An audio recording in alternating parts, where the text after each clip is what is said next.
बूढ़े master Liu king दंग रह गया। उसे उम्मीद नहीं थी कि ओल्ड मास्टर लियू ऐसा कहेंगे। यह उसके और ओल्ड मास्टर लियू के बीच समझौता था। अगर वह फॉलन किंग बन गया तो वो लियू ये को अपनी उपपत्नी बना लेगा। किंग को कुछ भी करने की जरूरत नहीं थी, उसे बस इस अनुरोध पर सहमत होना था और बूढ़े मास्टर लियू उसका पुरजोर समर्थन करते। इस बिंदु के बारे में किंग वास्तव में समझ नहीं पा रहा है कि लियू लाओ को इतना भरोसा क्यों था कि वह राजा के सिंहासन पर चढ़ सकता है। यदि ओल्ड मास्टर लियू ने प्रथम राजकुमार को चुना होता तो ये समझ में आता। अब अनफॉलन राजवंश के आधे से अधिक अधिकारी खुले तौर पर प्रथम राजकुमार का समर्थन कर रहे थे। चाहे वह कोई भी हो, उन सभी का मानना था कि प्रथम राजकुमार का अविचल राजा के सिंहासन पर आरोहण पहले से ही एक निश्चित निष्कर्ष था। हालांकि ओल्ड मास्टर लियू को यकीन था कि किंग प्रथम राजकुमार से अनफॉलन किंग का पद छीनने में सक्षम होंगे। यदि वो सिस्टम की शक्ति में विश्वास नहीं करता तो किंग को ये भी संदेह होगा कि ओल्ड मास्टर लियू को पता था कि उसके पास सिस्टम है। महाराज, चाहे कुछ भी हो, मैं आपका ससुर हूं। एक ससुर के लिए अपने दामाद की मदद करना ही उचित है। किंग की झिझक को देखते हुए बूढ़े मास्टर लियू ने कहा, ससुर शब्द पर जोर देते हुए। मैं स्थिति पर बहुत अधिक ध्यान केंद्रित कर रहा था। किंग के चेहरे पर एक अजीब सा भाव आ गया। उसने बूढ़े मालिक लियू को गौर से देखा। थोड़ी देर बाद उसने गहरी सांस ली और कहा, जैसा कि ओल्ड मास्टर लियू ने कहा, चाहे कुछ भी हो, किंग और ओल्ड मास्टर लियू ससुर और दामाद थे। जब से लियू ने किंग से अपनी उपपत्नी के रूप में विवाह किया था, तब से उन दोनों के बीच संबंध और भी घनिष्ठ हो गए थे। उन दोनों के बीच का रिश्ता अब सिर्फ हितों पर आधारित नहीं था। इस रिश्ते में रिश्तेदारी का भी मिश्रण था। कुछ मायनों में ये ससुर और दामाद का रिश्ता किंग और ओल्ड मास्टर लियू को एक दूसरे से जोड़ता था। यदि किंग अभी भी हितों के बारे में बात करती है तो यह निसंदेह अनुचित है। महाराज, ये बेहतर होगा कि आप इसे समझें। ये देखकर कि किंग को होश आ गया है, बूढ़े मास्टर लियू मुस्कुराए और उसकी थोड़ी पर दाढ़ी को छुआ। ऐसी स्थिति में मेरे लिए शाही राजधानी के लिए प्रस्थान करने का समय आ गया है। जैसे ही उसने यह बात कही, ओल्ड मास्टर लियू खड़े हो गए। बूढ़े मास्टर लियू, आप यही का इंतजार क्यों नहीं करते और उसे अलविदा क्यों नहीं कहते?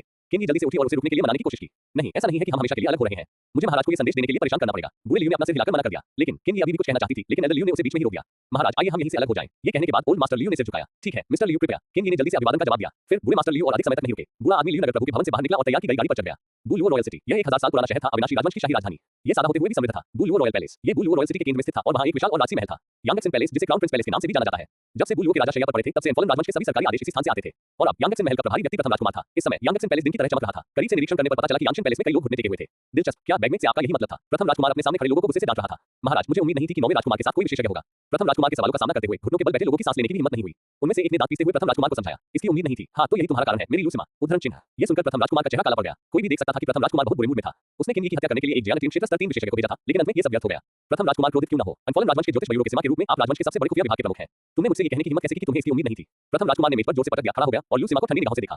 नौवें राजकुमार के पास खड़ा हुआ विशेषज्ञ मानो किसी चट्टान की तरह से निकल कर आया हो। मैंने अपनी तरफ से पूरी कोशिश की, लेकिन मुझे उसके बारे में कोई जानकारी नहीं मिल सकी। लूसीमा का शरीर कांप उठा और उसने जल्दी से प्रथम राजकुमार को प्रणाम किया और उसे समझाया। क्या आपने अपनी पूरी कोशिश की? आपने अपनी पूरी कोशिश की, लेकिन आपको कुछ नहीं मिला। एक जीवित व्यक्ति जो 100 फूलों वाले सज्जन को मार सकता है, वह कोई नहीं कैसे हो सकता है? प्रथम राजकुमार इतना क्रोधित हुआ कि हंस पड़ा। उसे लूसीमा के स्पष्टीकरण की जरा भी परवाह नहीं थी। महाराज, मैंने सचमुच अपनी पूरी कोशिश की। मैंने ज्योतिष मयूरों के आधे लोगों को जांच के लिए भेजा, लेकिन वे अभी भी कुछ नहीं ढूंढ पाए। उद्धरण चिन्ह। लूसीमा ने डर और घबराहट में प्रथम राजकुमार को समझाया, आधे लोग और आप अभी भी कुछ नहीं पा सके। हाँ, ये तो बेकार लोगों का समूह है। प्रथम राजकुमार ने उपहास किया और प्रथम राजकुमार, महाराज कृपया मुझे 1 महीना और नहीं आधा महीना दीजिए। यह अधीनस्थ इस व्यक्ति की पहचान अवश्य पता लगा लेगा। महामहिम कृपया मेरी जान बख्श दीजिए। मैंने हमेशा आपकी शाही महारानी के लिए अपना सर्वश्रेष्ठ प्रदर्शन किया है। मैंने कभी कोई ढिलाई नहीं बरती। प्रथम राजकुमार की धार सुनकर लूसीमा डर के मारे कांप उठा। वह बार-बार झुककर दया की भीख मांगता रहा। अपनी जान बख्श दूं, क्या आपको लगता है कि यह संभव है? मैं तुम्हें अब तक जीवित रहने की अनुमति देकर पहले से ही दयालु हूं। उद्धरण चिन्ह। प्रथम राजकुमार के ठंडे शब्दों ने लूसीमा के दिल को बर्फ के तहखाने में डुबो दिया। गाड़ो, प्रथम राजकुमार ने आदेश दिया। भालाधारी 2 सैनिक तुरंत यांगत्सेन महल में दाखिल हुए। लूसीमा को ले जाओ और उसे ग्रैंड वार्डन को सौंप दो। प्रथम राजकुमार ने हाथ हिलाकर उन्हें लूसीमा को ले जाने का संकेत दिया। जी हाँ महाराज। दोनों भालाधारी सैनिकों ने ऊंची आवाज में उत्तर दिया। फिर 2 भालाधारी सैनिकों ने लूसीमा को दोनों ओर से उठाया और बाहर चले गए। महामहिम कृपया मेरी जान बख्श दीजिए, आपके रॉयल हाइनेस। उद्धरण चिन्ह। लूसीमा चीखा। उसके चेहरे का सारा रंग उड़ गया था। वह किसी से भी बेहतर जानता था कि ग्रैंड वार्डन किस प्रकार का स्थान है।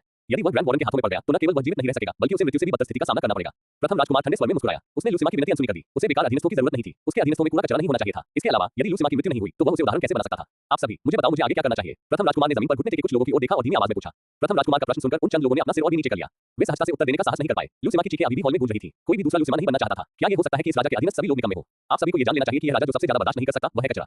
प्रथम राजकुमार ने भौहें चढ़ाकर ठंडे स्वर में कहा, महामहिम नौवें राजकुमार की हालत ठीक लग रही है, लेकिन वह पहले से ही संकट के कगार पर है। एक बार जब उसके द्वारा आध्यात्मिक ऊर्जा तूफान शुरू करने की खबर फैल जाएगी तो आप अकेले नहीं होंगे जो उसे मरना चाहते हैं। अंत में एक बूढ़ा आदमी बोला जो माचिस की तरह पतला था। बूढ़े व्यक्ति ने बोलते हुए प्रथम राजकुमार के हाव भाव पर ध्यान दिया। जब उसने देखा कि प्रथम राजकुमार के हाव भाव सामान्य है तो उसने एक ही सांस में अपनी बात पूरी कर दी। आपका मतलब तीसरे और पांचवें राजकुमार से है? प्रथम राजकुमार की आंखें चमक उठी और वह हंस पड़ा। महामहिम बुद्धिमान है। बूढ़े व्यक्ति ने राहत की सांस ली और प्रथम राजकुमार की चापलूसी की। मंत्रमुग्ध स्वप्न महल। ये महल अनफॉलन पैलेस में सबसे शानदार महल नहीं था। हालांकि enchanted dream palace imperial palace के सबसे प्रसिद्ध महलों में से एक था। ये वो महल था जिसके लिए अनगिनत युवा प्रतिभाएं सबसे ज्यादा तरसती थी।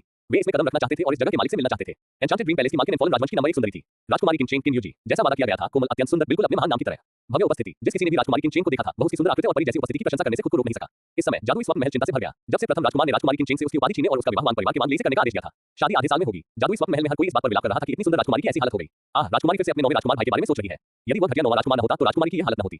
चुप रहो, चुप रहो। राजकुमारी यह बर्दाश्त नहीं कर सकती कि कोई उसके भाई के बारे में बुरा बोले, वरना उसे फिर डांट पड़ेगी। मुझे नहीं पता कि नौवें राजकुमार में ऐसी क्या खूबी है कि राजकुमारी उसकी इतनी रक्षा करेगी। आमतौर पर राजकुमारी दूसरों के साथ अच्छा व्यवहार करती है, लेकिन जब नौवें राजकुमार की बात आती है तो वह बिल्कुल अलग इंसान बन जाती है। आखिरकार राजकुमारी और नौवें राजकुमार एक ही मां के भाई बहन हैं। उनके बीच अच्छे संबंध होना सामान्य बात है। हालांकि यह अफसोस की बात है कि राजकुमारी उस बर्बाद आदमी से शादी करने जा रही है। उद्धरण चिन्ह। ये सही है, ये सही है। राजकुमारी का उस आवारा से विवाह करना सचमुच सचमुच फिर भी क्या किया जा सकता है? उसके पिता बहुत अच्छे हैं जो शाही सेना में महान जनरलों के बाद दूसरे स्थान पर है। यहाँ तक कि प्रथम राजकुमार को भी उसे फंसाने के लिए उससे सगाई करनी होगी। बेचारी राजकुमारी किंग चेन। पूर्ण चंद्रमा आकाश में ऊंचा उठ गया। धरती पर कोमल चांदनी चमक रही थी। रात और चमकता चांद अपनी चिंताओं को दूसरों पर थोपने का सबसे अच्छा समय था। ये दिल में तरफ जगाने का भी सबसे अच्छा समय था। सिंदूरी खिड़की के सामने एक युवा लड़की खिड़की से टिककर चांदनी को निहार रही थी। भाई, मुझे आश्चर्य है कि क्या आप युवा नदियां शहर में अच्छा कर रहे हैं। यदि आप शाही राजधानी में होते तो आप निश्चित रूप से मुझे मूर्ख लड़की होने के लिए डांटते।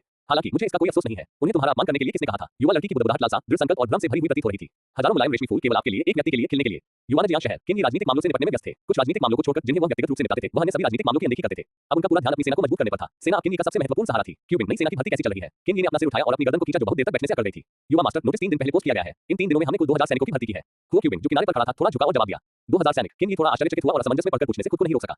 कृपया मुझे माफ करें युवा स्वामी, मैंने केवल 2000 सैनिकों की भर्ती की थी। इन 2000 सैनिकों का चयन मैंने सावधानीपूर्वक किया था। जहां तक अन्य लोगों का सवाल है जिन्होंने भर्ती में भाग लिया था, उन सभी को वहां से चले जाने के लिए राजी कर लिया गया।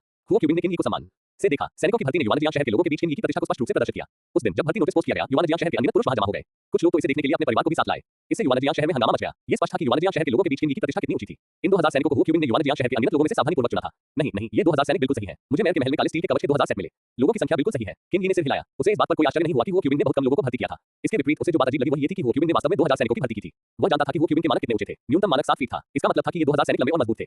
थोड़े प्रशिक्षण के बाद वे उच्च श्रेणी के सैनिक बन जाएंगे। युवान जियांग शहर में अच्छी मिट्टी और पानी था, इसलिए उन्हें बहुत सारे मजबूत लोग मिल गए। अगर ऐसा है क्यूबिंग, तो 3000 ब्लैक स्टील कवच वितरित करने के लिए कुछ लोगों की व्यवस्था करो। इन 2000 सैनिकों को विभाजित करें और उन्हें मूल 3000 सैनिकों में एकीकृत करें। अनुभवी सैनिकों के नेतृत्व में नए सैनिकों को तेजी से प्रशिक्षित किया जा सकेगा। किंगी ने एक पल सोचा और हुआ क्यूबिंग को आदेश देने के लिए मुड़ा। इन 5000 सैनिकों के लिए 1000 सोने के अच्छे घोड़े खरीदो। मैं सेना का नाम ब्लैक स्टील कैवलरी रखता हूं। वे आपकी आज्ञा के अधीन होंगे। उद्धरण चिन्ह।